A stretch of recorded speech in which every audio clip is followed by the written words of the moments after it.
Hello అండి. అందరికీ నమస్కారం. నేను మీ సరోజినీనండి. ఈరోజు తెల్లవారుజామునే లేచి ఇలా పనులన్నీ చేసుకున్నా అండి. పువ్వులన్నీ ఒక కవర్‌లో వేసేస్తానండి. చాలా పువ్వులున్నాయి కదా! ఒకటో, రెండో అయితే ఊడిస్తే మోరిలో పోతాయి కానీ అన్నీ అందులో వేయకూడదండి. ఇరుక్కుంటాయి. అందుకనే తీసి అయినా పువ్వులు వేస్తుంటే మీరంటున్నారుగా అంత తాజాగున్న పువ్వులు ఒకటో, రెండో మోరిలో పడేస్తే ఆ మోరిలో వేస్తారా అని అంటున్నారు కదా! అందుకనే వద్దులే ఇంకా కవర్‌లో చాలా పూలున్నాయి కదండీ! అన్నీ వేసేస్తాను. పూలతో పాటు అవన్నీ వాగుకు పంపించేస్తానండి. 3, 4 రోజుల్లో ఒకసారి తీసుకెళ్తారండి మా వారు.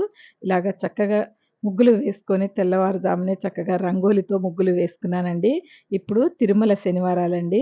నేను కూడా తెలుసుకొనే చేస్తానండి. ఏదన్నా తెలుసుకుంటే మీకు చెప్తాను అంతే తప్పితే అది రాంగ్‌గా చెప్పాలని నాకుండదండి. ఈ నెల రోజులు మాత్రం నాకు పూజలు ప్రతిరోజు చేసినట్టే చేస్తాను కానీ అదొక సంబరమండి. తిరుమల శనివారాలు కదా! అని నాకు ఆ స్వామివారంటే చాలా ఇష్టం కాబట్టి ఇంక నేను ఇలాగే చేసుకుంటూ ఉంటానండి. ఇంకొద్దిగా ఎక్కువ చేయాలని ఉంటదండి. రోజు చేసుకునే దానికంటే ఇంకా కొద్దిగా ఎక్కువ చేయాలనుకుంటాను. కానీ అందరూ అడుగుతున్నారండి తలస్నానం చేయాలా ప్రతిరోజు అని. ప్రతిరోజు అవసరం లేదండి. శుక్ర, శనివారాలు మీరు మంచిగా ఉండి ముందు రోజు ఇల్లు నీట్‌గా ఉంచుకొని శనివారం రోజు చక్కగా దీపారాధన చేసుకోండి. 20 తారీఖు శనివారం వస్తది కదా! మనకి ఈ సెప్టెంబర్ 20 తారీఖు అది మొదటి శనివారం అండి. తిరుమల శనివారాలు 4 శనివారాలే ఉన్నాయండి. అవి మాత్రం చక్కగా మీరు ఈ ఎవరన్నా మొదలుపెట్టుకునే వాళ్ళు శనివారం వ్రతము అలాంటివి మొదలుపెట్టుకునే వాళ్ళు మొదలుపెట్టుకోవచ్చండి. ఏమీ కాదు. ఈరోజు ఏకాదశి 2 దీపాలు పెట్టుకోండి చక్కగా. మనం మామూలుగా ఉన్నప్పుడు కూడా తిరుమల శనివారాలనే కాదండి. ఏకాదశి ఉన్నప్పుడు చక్కగా ఇంట్లో దీపం పెట్టుకోవాలండి.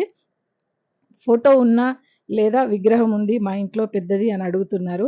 విగ్రహం పెద్దది ఉంటే మీరు చక్కగా దానికి అభిషేకం చేయండి. కాస్త బెల్లమో, చక్కెరో పెట్టండి. తప్పదు. ఫోటో ఉంటే ఏమవుతుందండి? మా ఇంట్లో లేదా ఫోటో ఉన్నా, విగ్రహం ఉన్నా ఏమీ కాదు.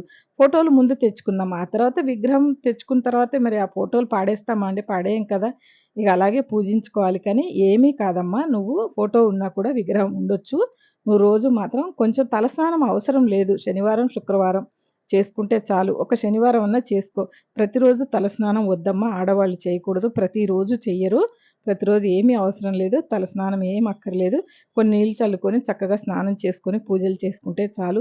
నేను ప్రతిరోజు అంటే నాకు అలవాటయిపోయిందండి. డే బై డే నేను తలస్నానం చేసుకుంటాను. ఒక్కొక్కసారి ప్రతిరోజు కూడా చేసుకుంటాను. నాకు అలవాటయిపోయింది అలాగా. కానీ మీకు ఇబ్బందవుతుంది. అలా చేయకూడదు. ఇది మాత్రం వినండి నా మాట.